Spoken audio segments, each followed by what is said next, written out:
Good afternoon sa inyo guys. Welcome back to my channel again. So for today, bali ipapakita ko lang yung final stash ko sa inyo sa pagsalubong natin sa New Year, salubong 2026. Yung mga nakaraang vlog ko is about dun sa may Bukawi tour, ganyan, 'di ba? Kung saan natin nabili tong mga paputok na to, mga fireworks na to. Bali ngayon, I think ito na yung pinaka final stash ko para sa New Year. So isa-isahin lang natin. Unahin natin tong mga Lucis. Bali sa Lucis meron akong 5 colors na Maribel. So I think 10 piraso yan.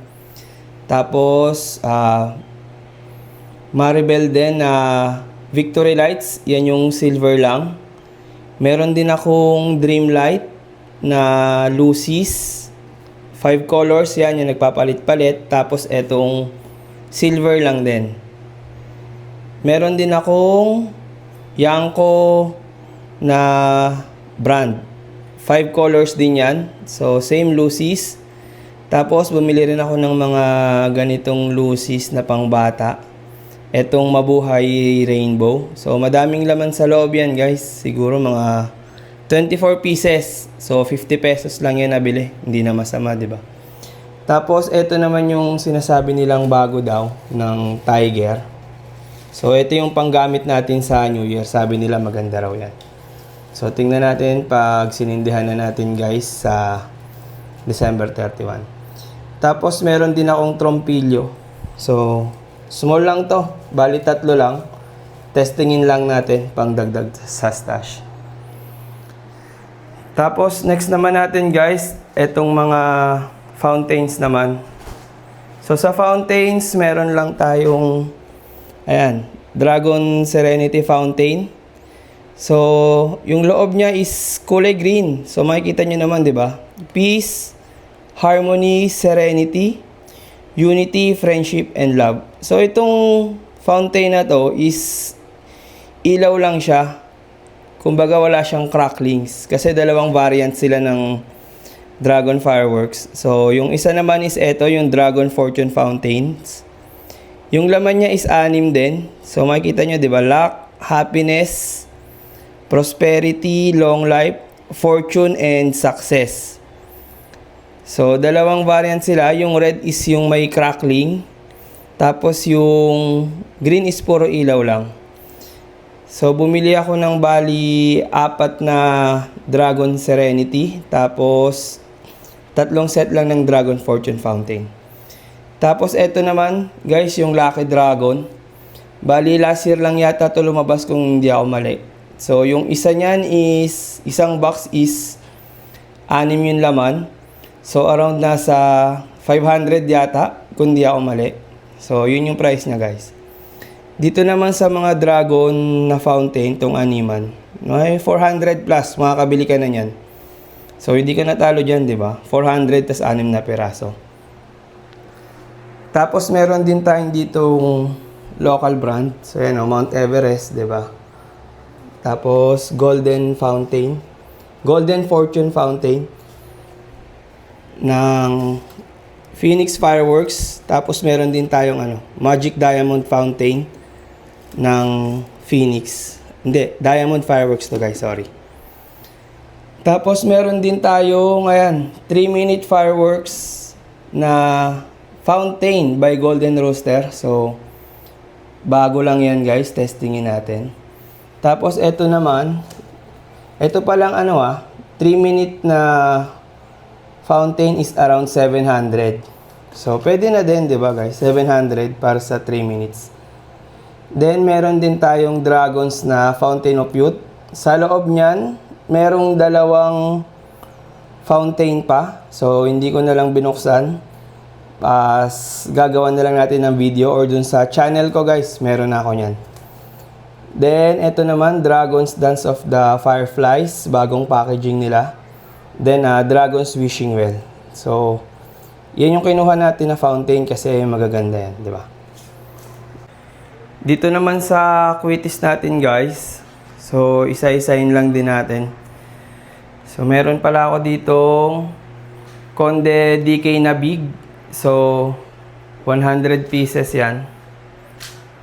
Around 22 pesos each ko isa nabili kay LV Navarro.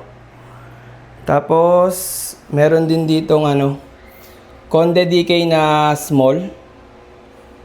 Nasa around 16 yata or 18. Pero matagal ko nang nabili yan kay Rosalie Navarro. Meron din akong Dreamlight na small. Meron din akong Lebrilla na Fleer Metal. So, around 10 pieces lang yan. Meron din akong Lebrilla na green. Tapos, meron din akong Whistling Rocket din. Ayan. Tapos, meron akong Laguna DK na small. So, yung mga yan guys, nabili natin yan sa sa Bukawi. Tapos, dito naman sa mga big natin na quitties, meron akong Eye of the Eagle. So, around 10 pieces lang to. Sobrang mahal guys, 50 isa, diba? Dun sa previous vlog ko. Meron din akong Wings of the Eagle. Around 30 pieces yata to. So, nasa 25 or 30. Parang ganun siya guys, isa. Meron din akong Dreamlight na quitties na big. So, eto mga around 50 pieces. Pangdagdag natin sa stash natin. Tapos, meron din akong Duke DK. So, sabi nila, gawa din to ng Conde. So, ayan, di ba? Duke DK. So, testingin natin yan, guys. Tapos, eto pala. Meron akong mga Whistling Rocket bombshell dito. Galing kay Experiment. Hindi ko sure kung kilala nyo sila. Pero, maker siya ng mga whistle rocket. So, ayan yung mga specialty niya. So, meron tayong Whistling Rocket na red. Yan, meron tayong green, 10 pieces din. Meron din tayong silver, 10 pieces. Tapos meron tayong Whistle Rocket na salute. Yan, so 20 pieces yata to. Tapos meron din tayong mga bombshell na Whistle Rocket din, mga single shot. Tapos meron din tayong Dreamlight. Hindi ko sure kung Dreamlight to Basta to, Super Jumbo Amparo. So, kita nyo naman, di ba? Malaki siya.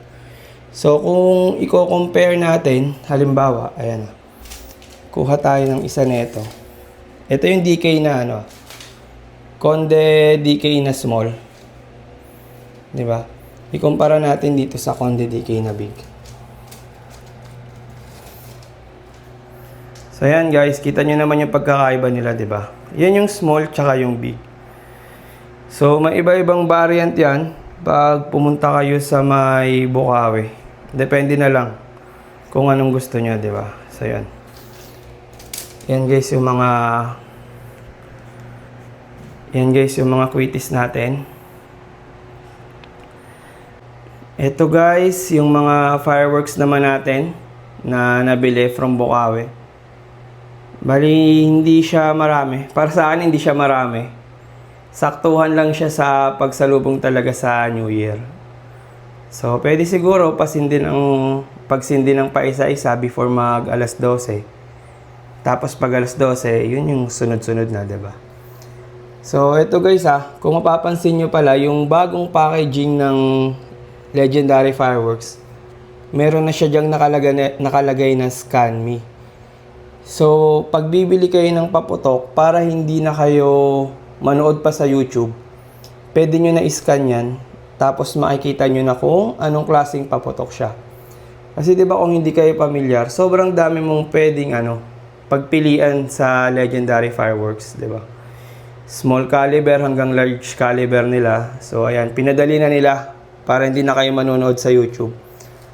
So, scan nyo na lang. Isa-isayin lang natin. So, Terra and Leto. Ayan, around 400 plus ko nabili. So, 16 shots pareho. Then, Diana, 25 shots. Below 1K yan.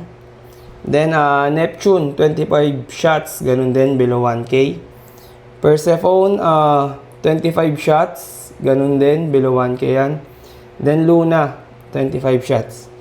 Tapos, meron din tayo ditong Sky Knight by GLK Fireworks. So, 16 shots siya. Then, meron din tayong 16 shots na Fat Cat. So, sabi nila sobrang ganda daw nito. By Golden Rooster.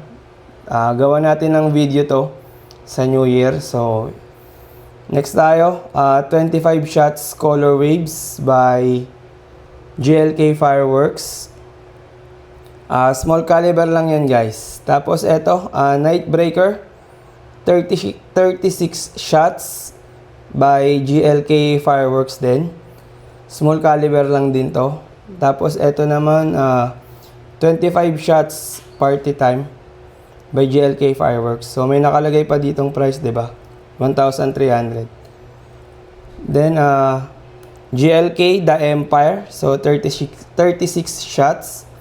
Medium caliber lang din siguro to, kung hindi ako mali. Then, around 3K yata or 4K yan. Hindi ko matandaan, guys, ha. Titingnan na lang natin sa resibo. Tapos pag mag-price reveal sa mga eksaktong price, di ba? Tapos, Skywalker, 75 shots. So, small caliber lang din yata to. So, around 4K din. Baka yung The Empire siguro is 3K. So, baka nagtataka kayo, guys, bakit, 'di ba? 16 shots, tapos may 25 shots na mas mahal, or may 25 shots na mas mura. Depende yan, guys, sa sa caliber. Small, medium, and large, 'di ba? Parang ito, JLJ Aquino. So, around 1.7K ko yata yan nabili. So, large caliber yan na fireworks, 'di ba? Kita nyo naman yung tube. Ang laki, 'di ba? Kumpara dito sa Fat Cat lang. So, yun yung pagkakaiba-iba nila sa mga nagtatanong bakit mahal, bakit mura. Tsaka sa Apex na rin syempre, 'di ba? Tapos, ayan, yun lang naman yung mga fireworks natin. So, hindi siya ganun kadami, guys. Saktuhan lang siya sa pagpapalit ng taon. Then, punta naman tayo dito sa may whistle bomb natin, Higad Sawa 3 star. So ito na yung mga pampaingay natin. So kanina, 'di ba, meron tayong aerial, meron tayong fountain, meron tayong lucis, meron tayong fireworks. So syempre, 'di ba, guys, hindi mawawala yung mga pampaingay natin. Yan yung mga parang pang starters natin. So, isa-isahin natin. Gagawa na lang natin to ng video soon. Comparison video, 'di ba? Kung alin yung mas okay sa kanila. So, unahin natin Conde Duke na whistle bomb. So, meron tayo around 50 pieces. Yan. So, around 22 yata to. 22 or 25 ko nabili sa Rosalie Navarro Fireworks. Yan. Tapos, meron din tayong Conde DK Big na whistle bomb. So, tingnan nyo naman, 'di ba, guys? Sobrang ganda ng pagkakagawa nila. 'Di ba? Fuse pa lang. 'Di ba? Meron din ako niyan around 100 pieces, pero hindi ko na lang nilabas yung iba.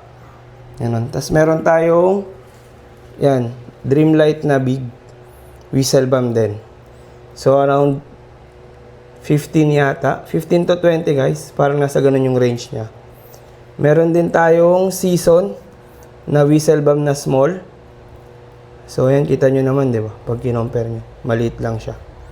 Meron din tayong Dreamlight na small. Ayan, kita nyo naman din. Around 10 pieces lang din, tetestingin natin. Tapos, Supremo na whistle bomb. Meron din tayo, around 20 pieces lang, pang testing. Then, Duke na small whistle bomb. 'Di ba? Parang magkapareho sila ng Conde. Ganito din yung packaging ng Conde, guys, na DK na small. Pero ang nakalagay ngayon Duke, ayan, 'di ba? Duke. Tapos ito naman yung Conde. So para lang may idea kayo, guys, ayan silang tatlo. 'Di ba? Duke na big DK, Conde DK big, tapos Duke na DK na small. So, yun yung comparison nila. Kita nyo naman, di ba? Yung laki pa lang nung head, dun yung malalaman kung small or big siya. Tapos, meron din tayo dito. Ayan, mga 3 star ng For Sure.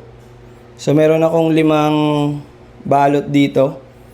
3 star lang siya. Meron din tayong Conde na Phoenix Thunder. Meron tayong 4 na balot. Ayan, may 4 na balot tayo dito. So, nung nabili ko to guys pala, nasa 220, parang ganon. Ito nasa 100 to 120. So, hindi ko lang alam yung price ngayon. Kasi December 22 na ngayon. Tapos, ito, 3 star din ng 3 star siya ng Nation Fireworks. Yan. So, hindi pa rin ako familiar sa brand niya, guys. Tapos, meron din tayo ditong Higad. So, ayan. Kung titignan nyo, meron tayong 9 na peraso dyan. So, gawa siya ng For Sure. So, 100 rounds lang siya na Higad. Ayan. For Sure Fireworks. Meron tayong 3. Phoenix na regular. Meron tayong 3. Then, Dreamlight din na regular, meron din tayong 3. So, total natin guys, 9 na Higad.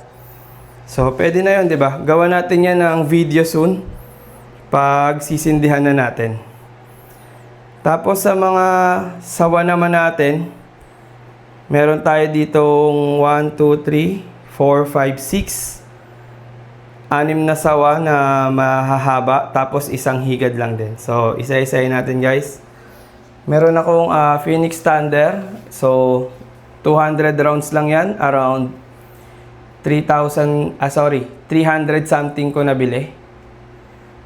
Then, meron tayong 1,000 rounds na Dreamlight. Regular lang yan guys. So, nabili ko yan is around 1K na din. Kasi December na tayo bumili. So, expect natin na pag December, medyo mahal na yun, di ba? Tapos, meron tayo ditong Renelin na 1K rounds. So, red label siya. Ibig sabihin, DK. Doble yung laman niya.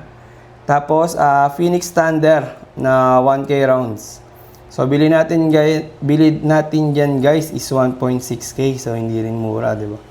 Ito is nasa 1.2 yata. Itong Renelin. Tapos, itong 1,000 rounds na to is nasa 1K ko lang siya nabili.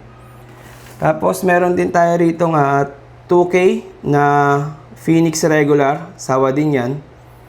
Tapos meron din tayong 3K na Renelin, red label yan.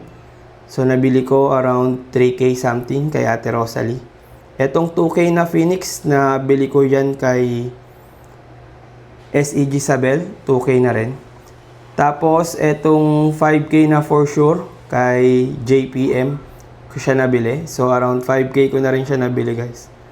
So, hindi na rin mura kasi around December na rin. So, yun lang naman yung mga gagamitin natin sa pagsalubong natin sa bagong taon.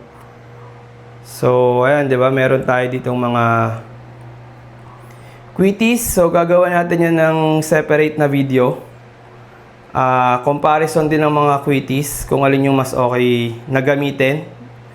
Yung kung may nagla-low break ba, ganyan, di ba? Tapos, yan na yung mga fountains natin.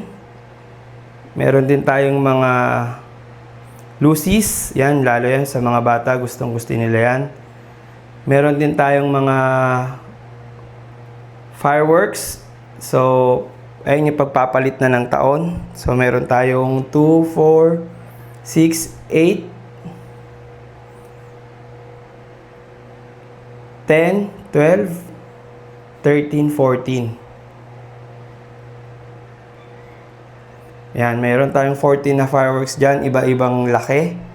So, pang alas 12 natin yan. Tapos, dito din, iba-ibang pampaingay. So, yan, whistle bomb, sinturon ni Judas, higad, sawa. Tapos yung mga single na 3 star. Bali, ayun lang guys. So, final stash na natin to. So palagay ko hindi na tayo babalik sa Bulacan this year. Kasi magpapasko na. So alam niyo naman yung Pasko ng Pinoy, di ba? Sobrang busy niyan, guys. Yung pagpasko pa lang yan, 23 pa lang simula na yan, di ba? Hanggang 27. Tapos, ayun na, New Year na yon. So, busy rin sa magiging family reunions, ganyan. Syempre, gala with the family. So, yun lang.